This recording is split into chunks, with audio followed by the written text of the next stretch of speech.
For those of you who are familiar faces, a warm welcome. Lovely, lovely to see you again. And for those of you who are new to the journey, these are precious moments where we share some time with Brandon Bays, who's a best-selling author of The Journey and is a teacher in the field of mind-body healing for many, many years. An amazing, amazing woman. And she's going to be here answering your questions, whatever might be arising for you, whatever you might be struggling with.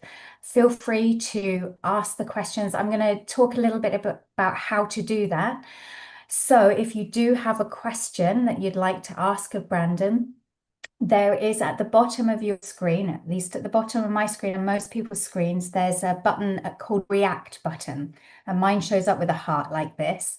And if you click on that button, there's the option to raise your hand. That means it raises your digital hand, which means that we can see that you'd like to ask a question. And I'll be calling you one by one, and then we'll pop you on the screen next to Brandon. You can ask your question vocally. You'll be able to unmute yourself, ask the question, and she'll answer for you. If there are any of you who would like to ask it in the chat, that's also possible. If we've got the time to do that, then we'll also be able to respond in that way. One more thing I'd like to ask of you, if you would be willing to update your name so that if you are asking a question, I know what your name is and can call you by your name, because some of you come in on your phones and all kinds of different devices. So the way to do that is you just hover over a picture on the screen. 3 dots will appear in the top right-hand corner, and you should be able to click those and then just click rename and just pop your first name in. That's fine for this evening. So without any further ado, hopefully I've covered everything that needs to be covered. Please, please, please feel free to ask questions. This is a real relaxed space where we really invite you to come and share. So any further ado, I'm going to invite Brandon up onto the screen. Thank you so much for being here, Brandon.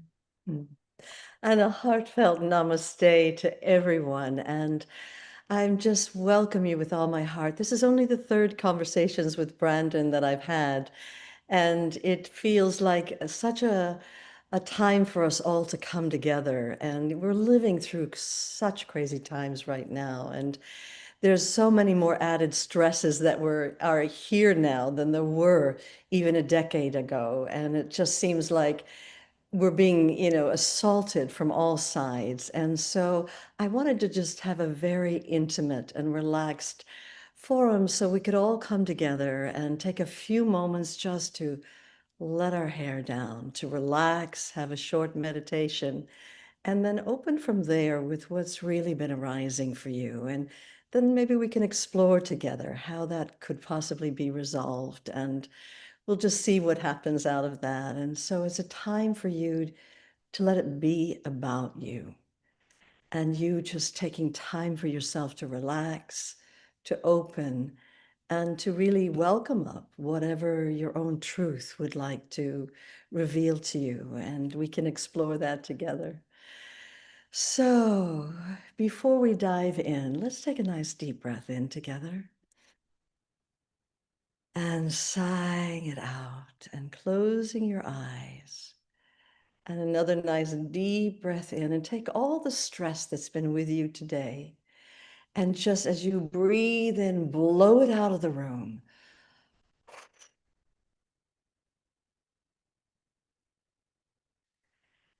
And now another nice deep breath in, but blow openness to listen to your own self.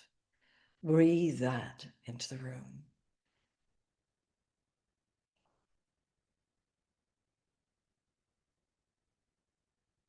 And the willingness just to be open to whatever your own heart wants to reveal to you.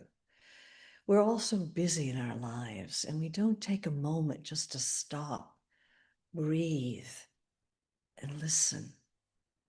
And so breathing that willingness into the room.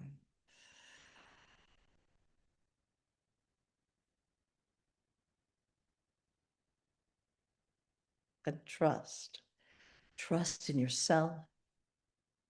Trust in your soul's prayer that it wants you to come home. It wants you to discover the peace that's here inside.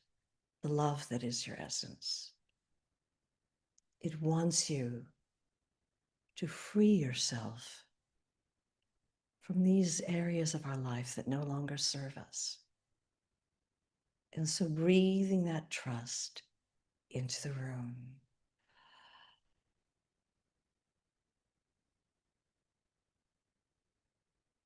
And now letting your heart be as wide as the world. Wide enough to welcome all that has ever lived inside of you into this vast open sky of your being. And spacious and vast, infinite and free in front of you, is boundlessly spacious and free behind, and endlessly free to all sides. It's vast inside, vast outside, ultimately no out or in. There's just this ocean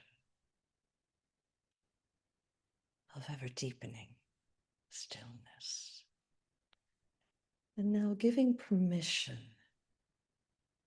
to your body just to relax now. During this wild ride that we're living through, our nervous systems get wound up. Our bodies are in a perpetual state of tension. And this is one time you can give your body permission to relax now. Smoothing your own forehead and softening corners of the eyes, relaxing the facial muscles, and releasing the grip of the jaw. And just softening the corners of the mouth. You can even relax the roof of the mouth. And softening the neck and the throat muscles. And just letting them become loose and flaccid, like limp spaghetti noodles. And as if there's a string pulling the top of your head, the crown of your head, up towards the heavens, and like a puppet on a string, your head can float freely, and the neck is loose, and you can even check that out, that your neck is loose and free. And then letting this relaxation continue on down into your shoulders. All of us carry such a burden of responsibility, and just give your body permission that right now you can invite the huge force of nature to come and lift this responsibility off your shoulders and throw it into the sun. And letting your shoulders just soften down now. And softening and relaxing the whole chest area. You know, so often in the past, I thought I was being very open-hearted. But there was a way when I went to my chest area, I began to notice there was a way I was defending against life, protecting against life, as if I was afraid of being hurt again. And so choosing to open the door of your own heart, as if you're saying, I'm open to life. And the truth is there's been billions of molecules with your name on it, knocking at your door your whole life long and breathing that light, that grace in. And with the out breath, just releasing whatever's here to be released. And as a matter of fact, open the whole front door of your body and just breathing all that life force, that grace, that love in.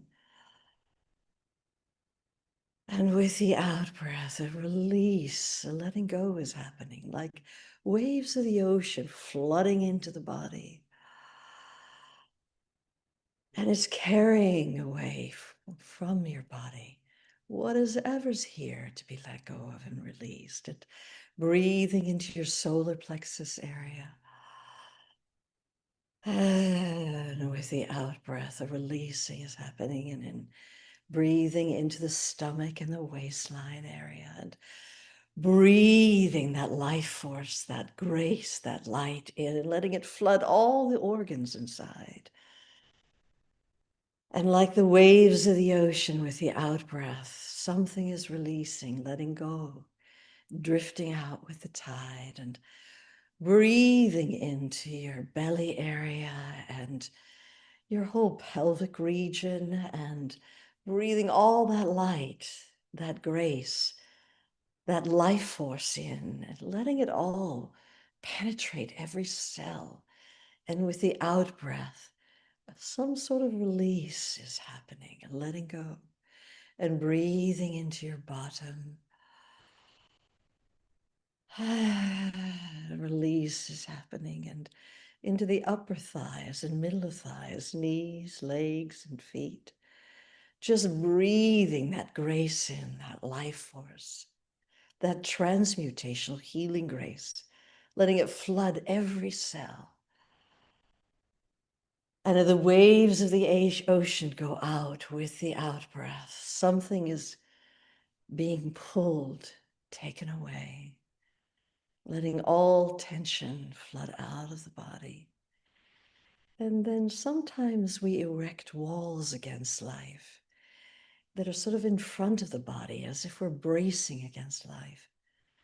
And so just feel like those walls are crumbling into so much gravel, turning into dust, being swept out of the room. And sometimes even our mind gets tense and tight, like a tightly held fist or a tightly held flower bud. And taking a deep breath in to the mind, and with the out breath, let it open like a flower to the sun. And another nice deep breath into mind, letting it open like a flower to the sun. And so mind is open, heart is open, being is open, body is open. And the heart is as wide as the world, wide enough to welcome all of life into this vast open sky of your being. And the presence, the awareness, is scintillating and vast, spacious in front, boundlessly free, scintillating behind. Your own awareness is vast, spacious to all sides. And you're just resting here in this, as this.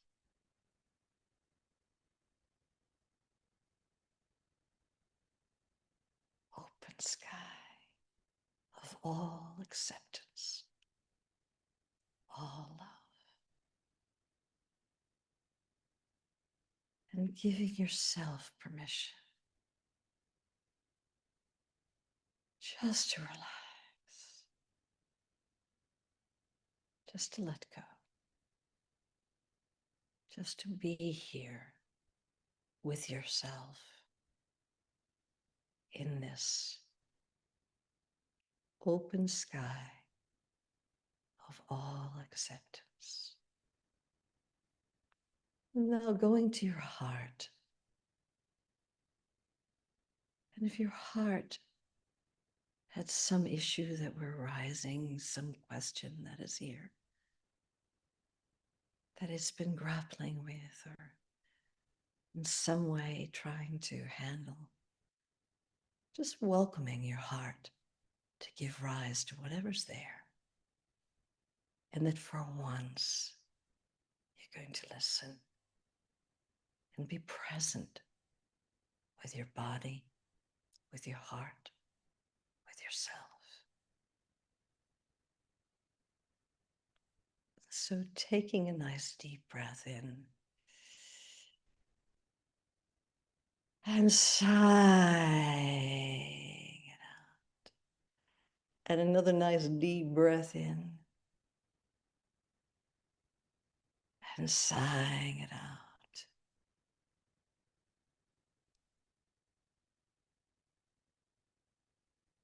And continuing to rest here, soak in this,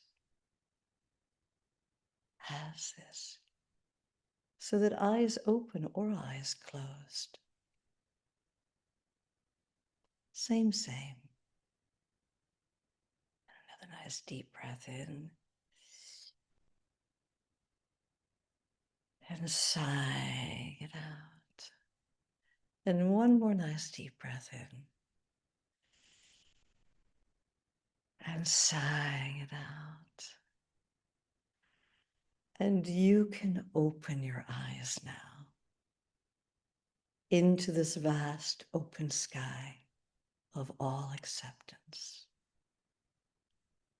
So taking another nice deep breath in and letting it out. Another nice deep breath in and sighing it out.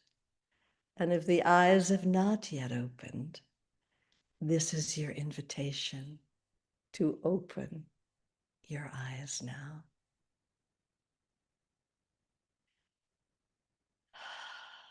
And with another nice deep breath in,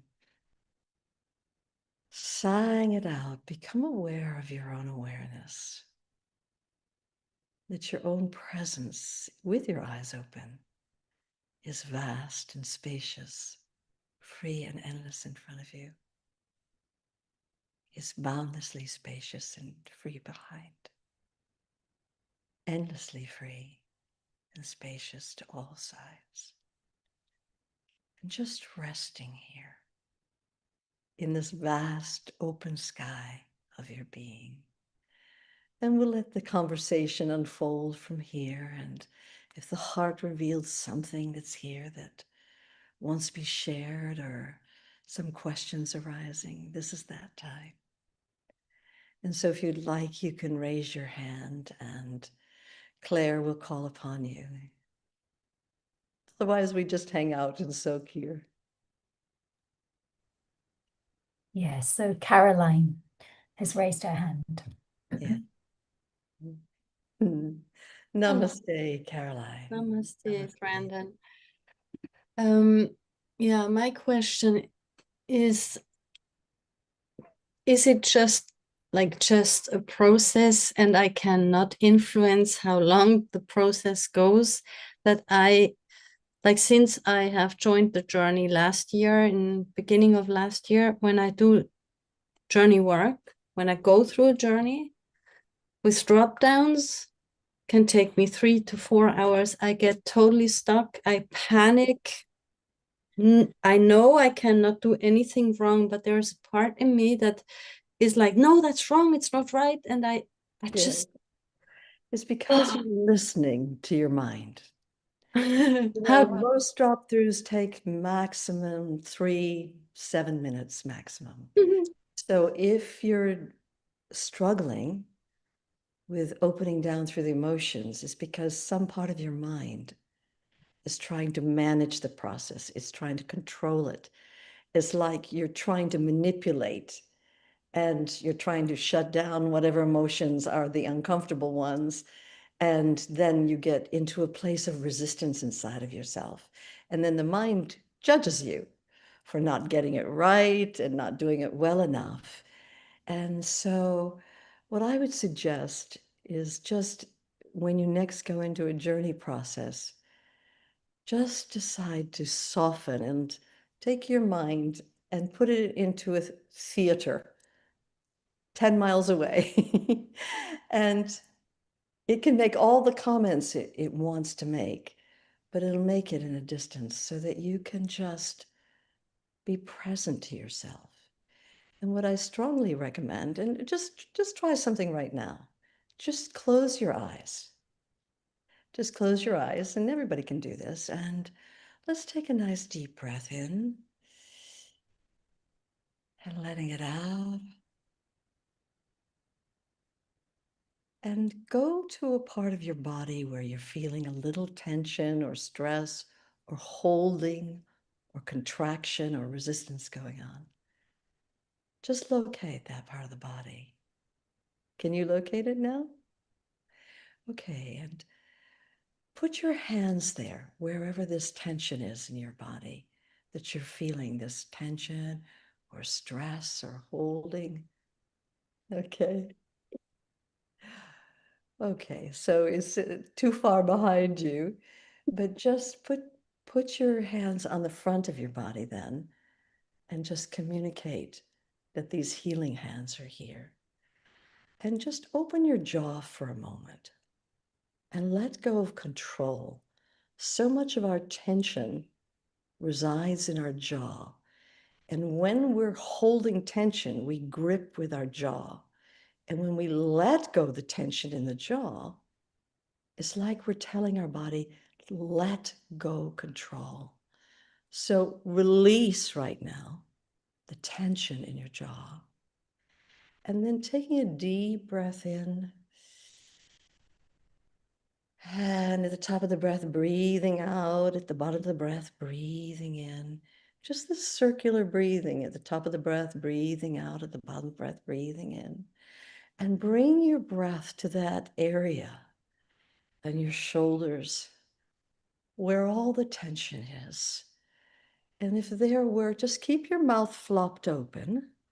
So you're releasing control, breathing in at the top of the breath, breathing out at the bottom of the breath, breathing in, and just breathing into this area in your shoulders where that tension is. And if this area could speak and had words, what is it saying as you continue to bring the life force, the prana, to that part of your body? What does it say?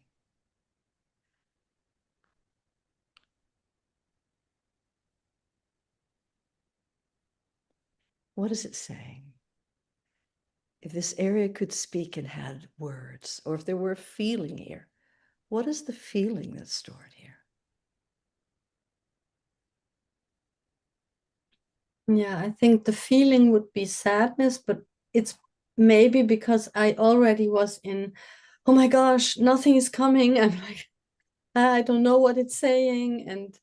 But Just when I'm feeling, I think there's feeling, just feeling. So the mind again tried to take control, tried to judge, tried to manage the process. But if you stay tuned into the body, what is the feeling that's there in those shoulders of yours? What is the feeling? sadness. And just the allowing of this feeling, the welcoming of it. There's nothing you have to do to manage it or control it or understand it even. You know, if a little kid came to you and ran to you and said, I'm feeling so sad, you'd take it in your arms and you'd say, you know, we all feel this way from time to time. It's very natural.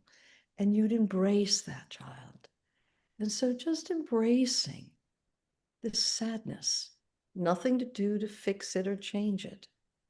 Doesn't have to be stronger, doesn't have to be lighter, just allowing it, welcoming it, and just embracing it with your own love. And if you were to go into the core of that sadness, what's there? It may not be at all what you're expecting, but if you open into the very core of that sadness, what is there? As you keep welcoming it. And what is in the very core of that sadness? It may not be at all what you're expecting. It may be words. It may be a feeling. But if there were something there, what is that?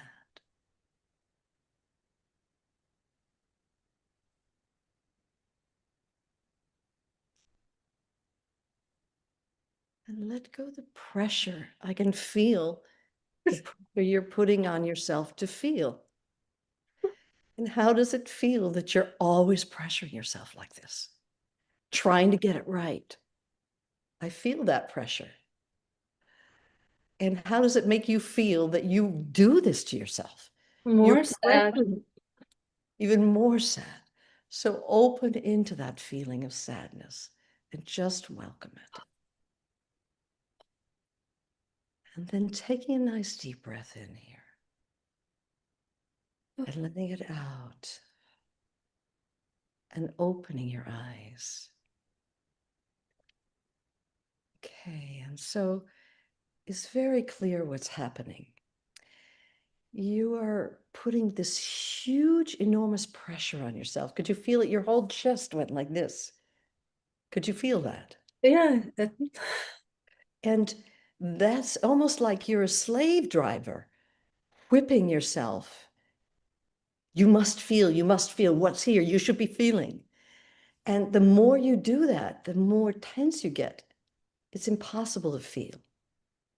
You know, I always say that expectation kills. When you keep trying to hold yourself to at some expectation of how you should be, you overlook the exquisite subtlety of what's actually here. And it's enough just to feel that sadness. It's enough. Nothing more is needed.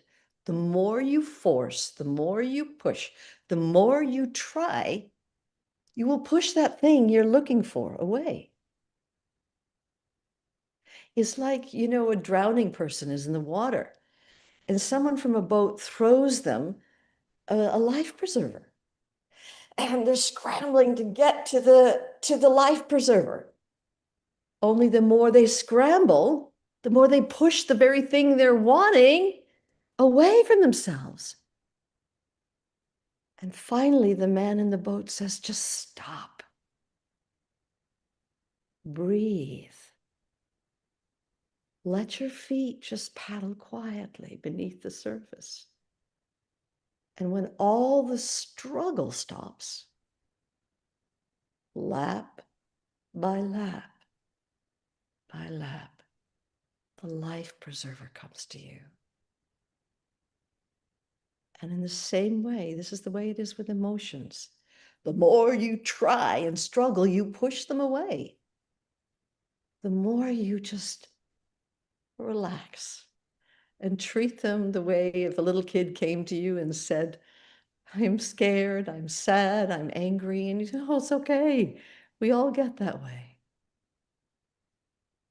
That welcoming and allowing will allow your emotions to come very naturally. So it's time to let the control freak inside of you also go to the movie theater and start just listening to what is here.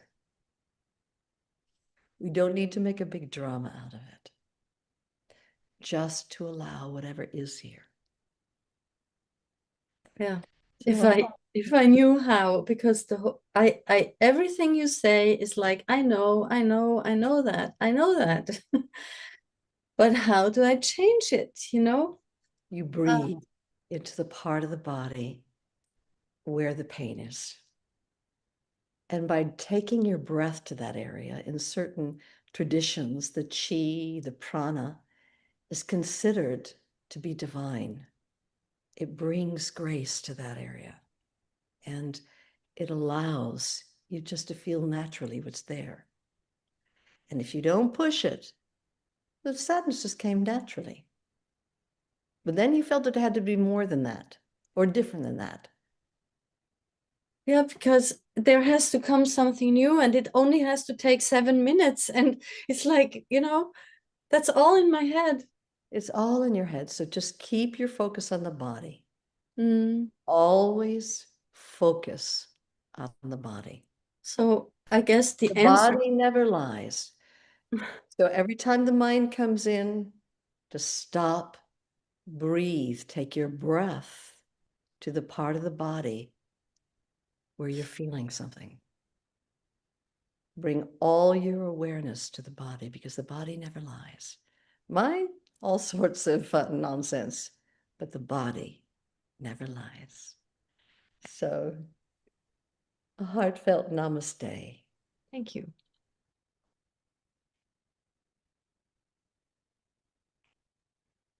Okay, Smadar, do I say your name right? Hi, my name is Asaf. Hi, Asaf. this is the phone of my partner. Her name is Madai. Yeah. Asaf. Well, nice meeting you.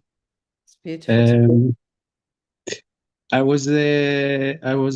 participated last Saturday in the session, The journey within. the journey within, and I couldn't forgive, and I felt so bad with that. I understood it's very difficult for me to forgive, not just to the person that I brought to the campfire. It was a fundamental non-forgiveness capacity, ability. And when I needed to choose the right path instead of the left path, which I chose, I realized that I'm so sad that it looks unreachable. I want to go there, but I cannot. You know, sometimes forgiveness happens in stages. You know, I was in Israel at one time, and there was a woman, and I was sharing about in my childhood about how my sister kept a journal of all the violence she witnessed that took place in her house, and she shared it with me on my 60th birthday. And you know, she said, remember how Mom, when you were about 16 years old and we shared a bedroom together, would come with a butcher knife in the middle of the night and say she was going to stab you and kill you in the night. And I'd completely blanked that out because it was such a huge trauma. It wasn't something that either my mind or my conscious self remembered. But when the memory came up, because as a result of being written down, it was there. And so I was sharing that with with everybody. And one woman, she just got up and ran out of the room. And I didn't know what that was. You know, we were about 300 people, but I did see her just dash out of the room.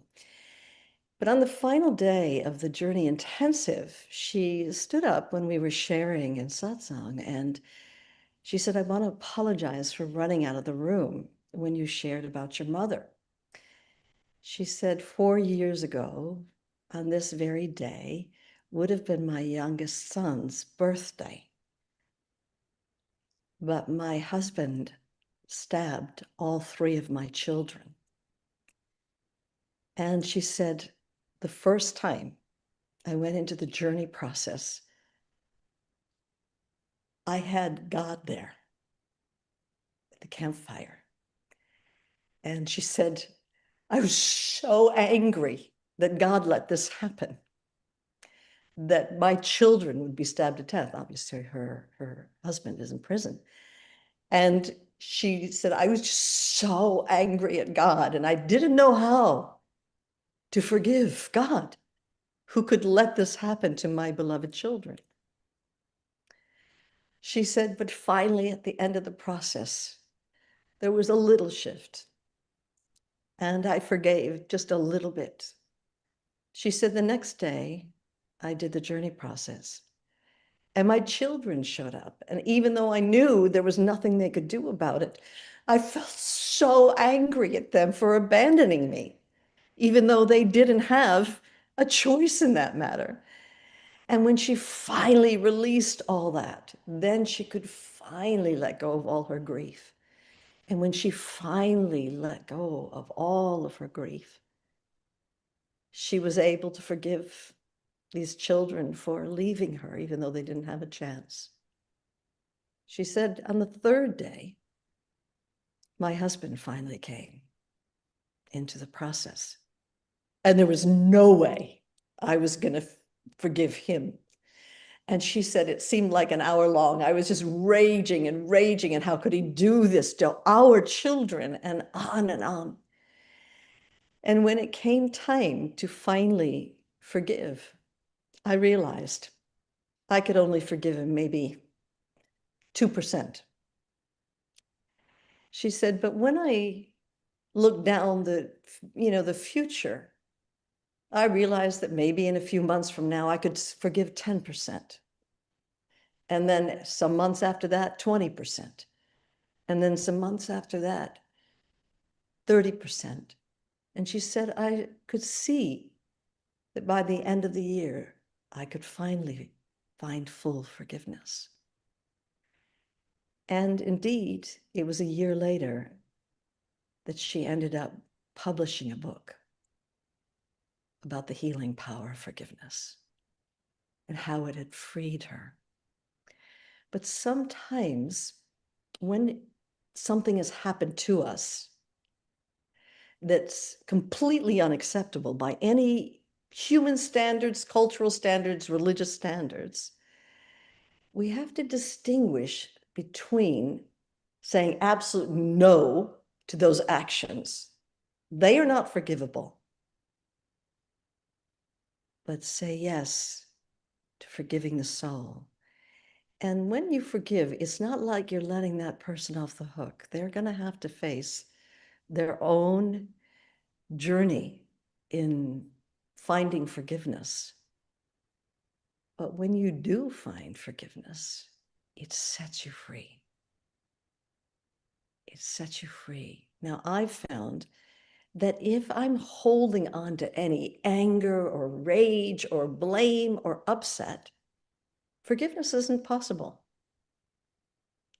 Forgiveness only takes place when you release all that stored pain, all that anger, all that upset. You release every ounce of blame.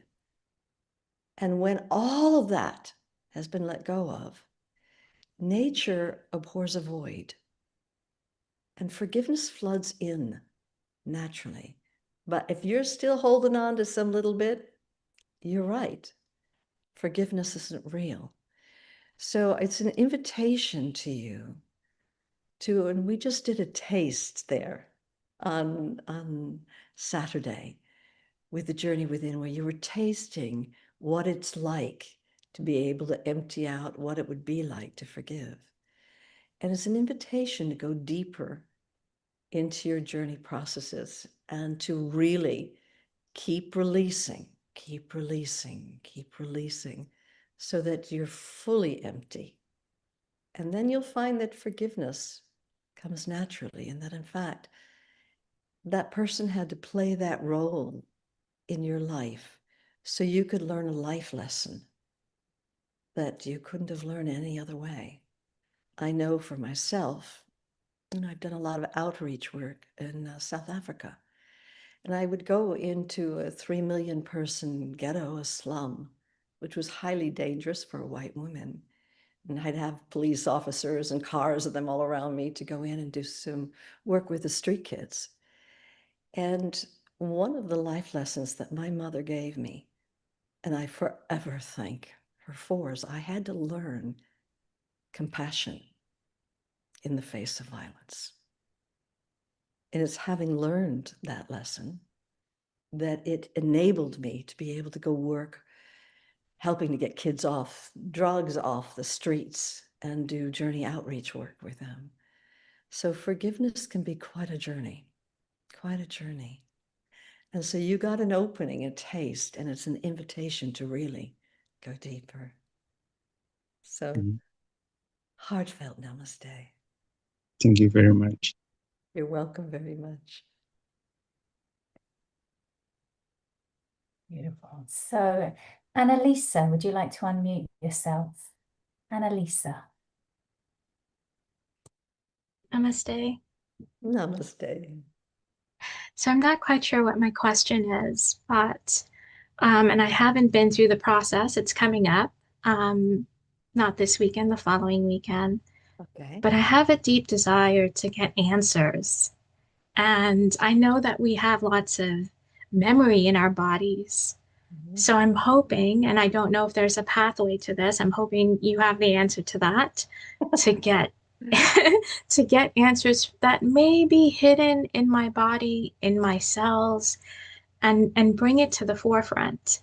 Um, I don't necessarily have currently any pain or illnesses or anything like that to work through. It's just this block because I need answers, I need guidance, direction. You know, the truth of the matter is the journey is twofold. It's not just about getting to the cell memories. It's about opening into the infinite intelligence, the part of you that makes your heart beat and your eyes shine and your hair grow. And what science will tell us is that when we were born and newly living our first hours, days of our life, we felt ourselves to be this vast field of awareness, of oneness, where it was as if everything in life was part of us. As a matter of fact, science will tell you that when mother's hand came before your eyes, you actually felt mother's hand as being part of yourself. That's how vast this vast, infinite field of enlightened awareness is. This field of love, this peace that you came in as. But unfortunately, this radiant love, this peace that we came in as, it gets covered over with a series of lies, pains, shutdowns, limitations. It can be something simple like you're crying about something, you're 3 years old, and your mother says, come, come, come, let's dry our tears. You know, we've got to get to nursery school. And the little you gets it, oh, I'm not allowed to feel, at least not those feelings that have tears. And the first involuntary automatic shutdown happens. Now you start shutting down one emotion and you'll start shutting down all the emotions. I can remember I had an experience when I was 8 years old. And as you know, I came from a very domestically challenged household. And part of the way I used to escape was into my children's books. And I used to love reading. And of course, if you love something like I loved reading, you become a good speller and a good reader. And I was chosen to represent our school in something in the United States called a spelling bee, where all the schools in the whole county came together in the stadium. And we were, you know, all the parents, the teachers, the students. And so, you know, hundreds of people together. And I was representing the third graders in my school. And I was standing on stage and I'd already spelled 3 difficult words. And then they gave me one of the easiest words in the English language, the word fleet. But I'd never seen that in any of my children's books. I'd seen the word flea, an insect. And I stood there and I said, F-L-E-A-T? And the whole audience was hushed. And all at once, it erupted into laughter. No one had given me a manual. How do you deal with mass humiliation in front of everyone that are your peers, your parents, teachers? And I looked to my mom, who was sitting in the 3rd row, and she just looked at me as if I was the greatest disappointment in her life and just shook her head and went, it was like this wall just came slamming down inside of me. And I retreated to go back to the back of the room where the other losers were. And that day I decided I'm just so stupid. I'm just a laughingstock. I'll never be good at anything. I'll never achieve anything. People will only laugh at how stupid I am. And it's like this. We have layers upon layers upon layers of these shutdowns. And then when we get to be adults, it doesn't matter. I've traveled to 39 countries offering the journey in the last 32 years. And The journey's translated into 22 different languages. And no matter what culture I go to, we've all learned how to put a mask on, to present this phony mask that we present to the world that says, it's okay, I'm an adult, I'm responsible, I'm reliable, you can count on me. And then life gives you a wake-up call. And these wake-up calls can come in so many forms. They can come in the form of a loss of a loved one, in the form of a divorce, come in the form of a COVID lockdown, in Iran war.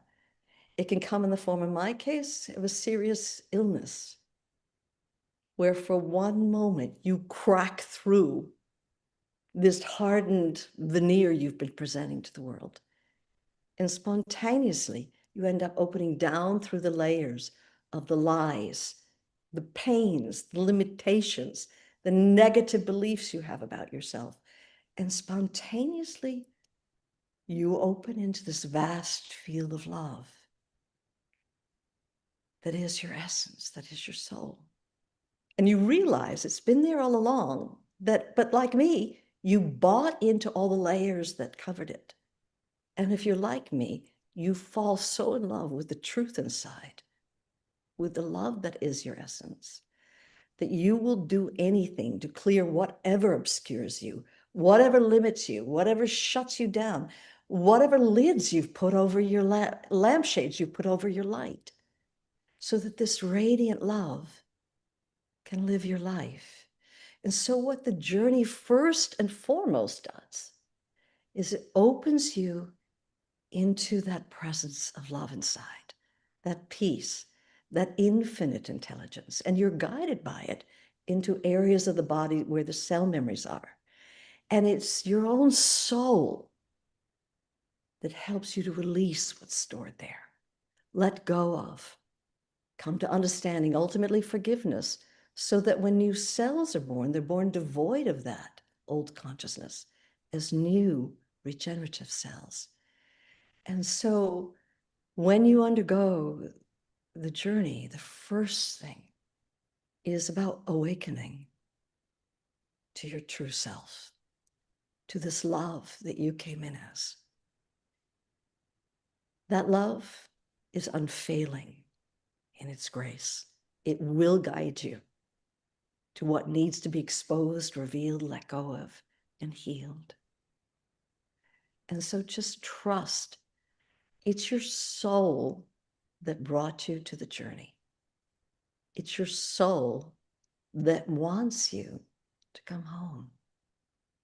It's your soul that's inviting you into this infinite intelligence that is your essence. So trust yourself.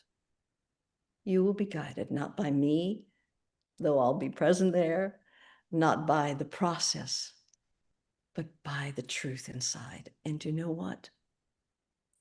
This love has all the answers you seek. Mind comes up with all kinds of nonsense, but the heart, it never lies. And only the heart can give you the answers that you're seeking. It doesn't come from mind, it comes from this presence. So a heartfelt namaste. Mm.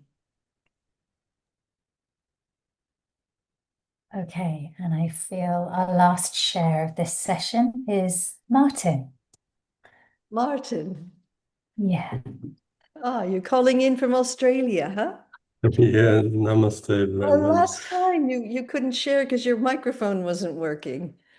And can you hear me I could hear you today? just fine. Yeah, that was embarrassing. Yeah. Yeah. I just I wanted to ask a question, and actually even back then, um, if you have any advice or any words of wisdom. So I've been suffering with chronic fatigue, headaches, brain fog for many years. And I've tried everything, all the doctors, medical tests, alternative practitioners, naturopaths, supplements.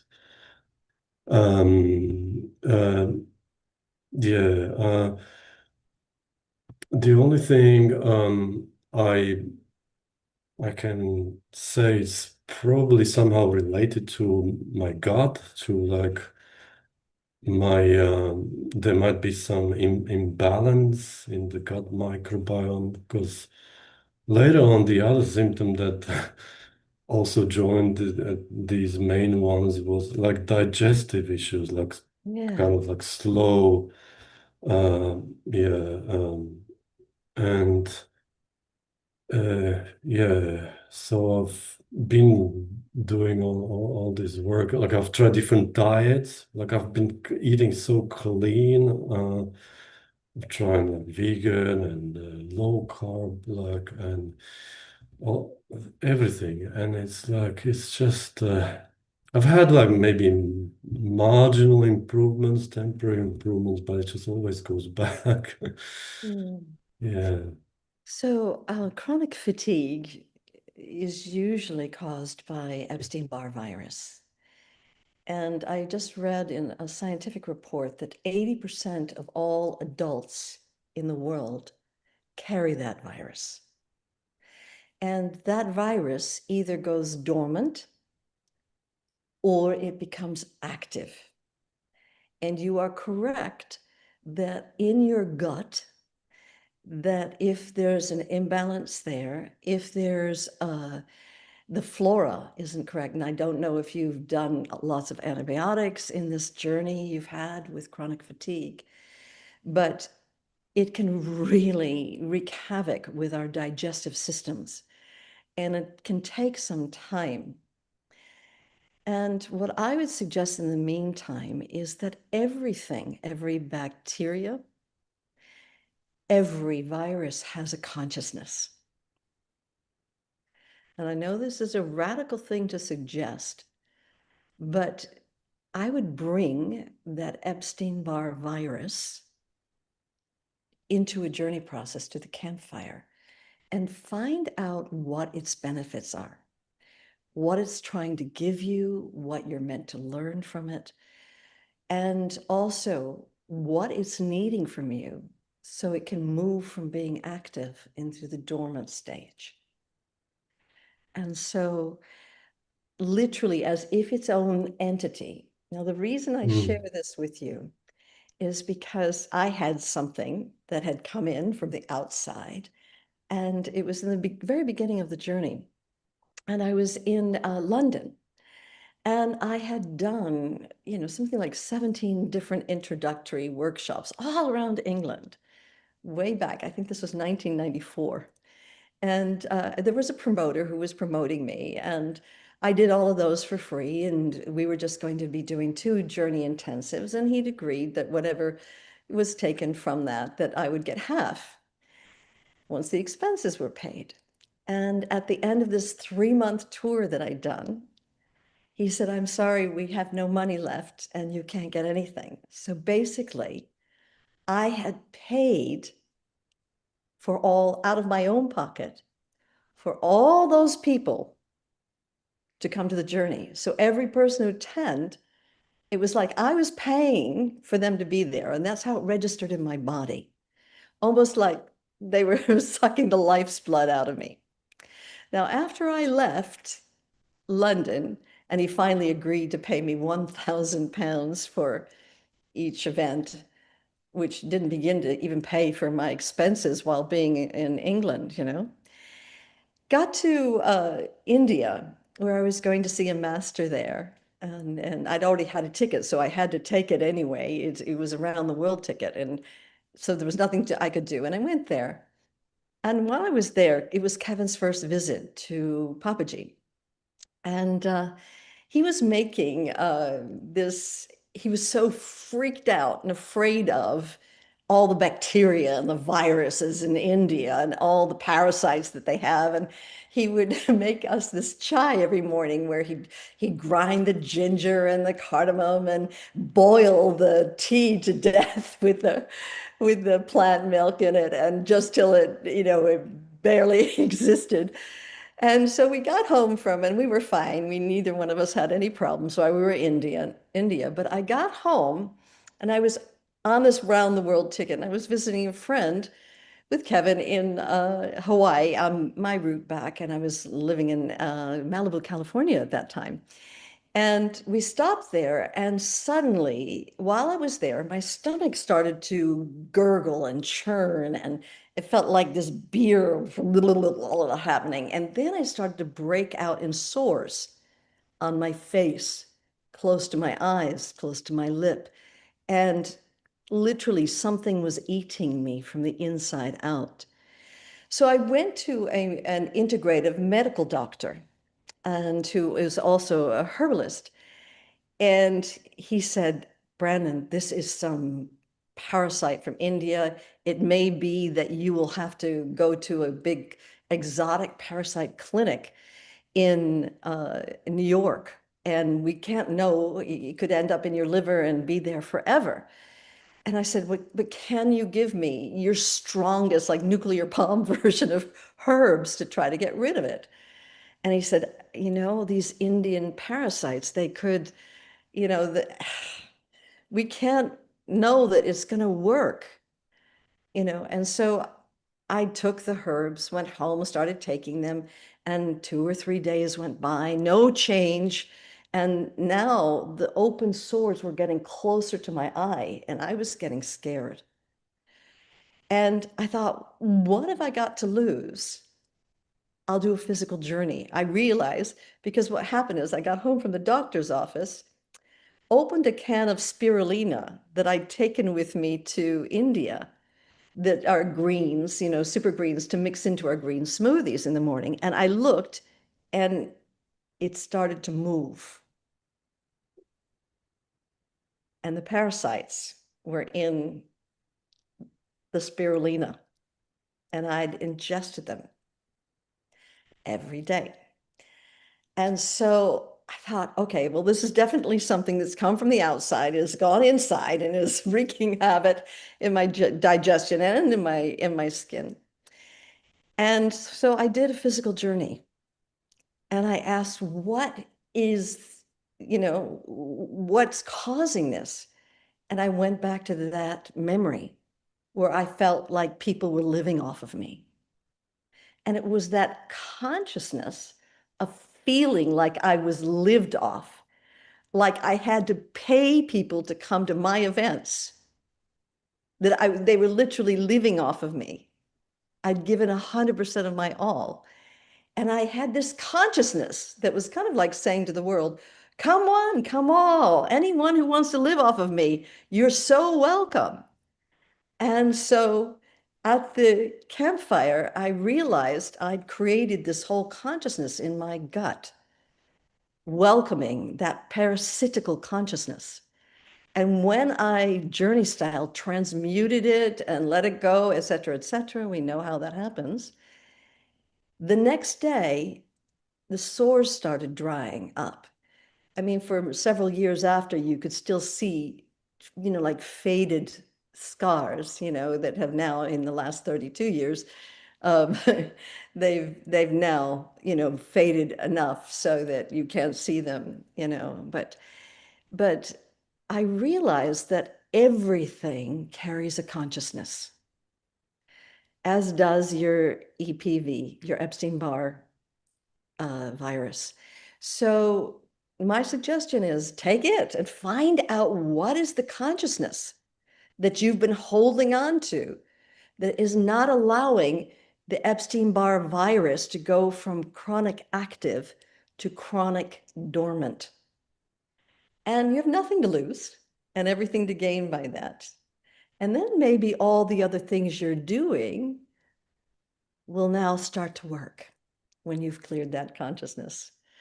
So that's what I recommend for that. And I'm aware we're running over time here for now, but I want to thank everyone for bringing your issues, your questions. I pray it's been helpful. And if you want to know more about the journey or experience the journey work or go through a journey intensive or through a 3-hour workshop, which is a mini deep dive, I'm going to turn you over to Claire and you can learn more about it. But I look forward to seeing you in 2 weeks' time and we'll see where this takes us. Thank you with all my heart. Thank you so much, Brandon. Thank you for being here this evening and for taking the time for everyone. Very much appreciated.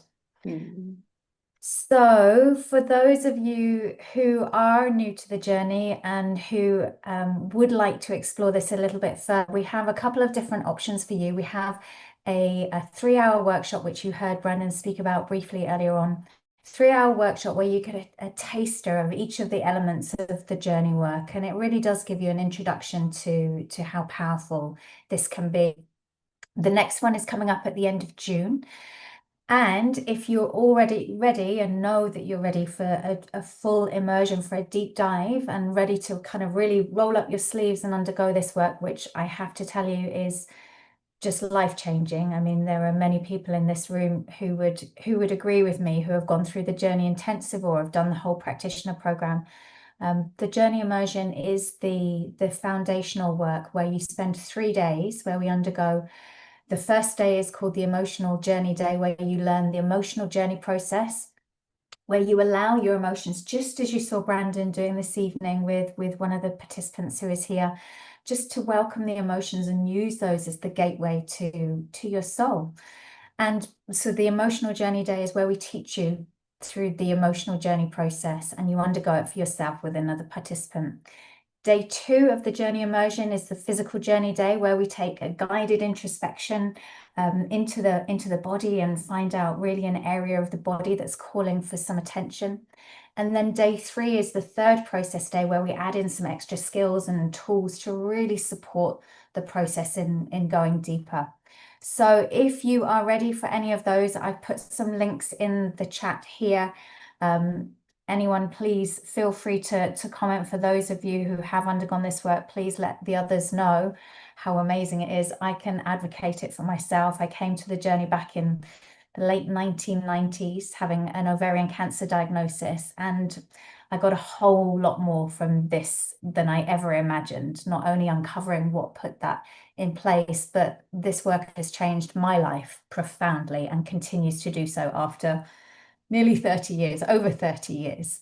So if you feel this is for you, please, please, please take the opportunity. The next Journey Intensive in Europe is coming up the beginning of June. We've got another one in North America coming up in June, and I think an Australasian one for those of you in Australasia in August. If you have any questions whatsoever, our team are on support@thejourney.com. They've all been through the whole practitioners program, so they are well versed in every aspect of this work. So please reach out to them, and really, really hope to see you at some point soon. Thank you so much for joining us, and until next time, thank you. Good night.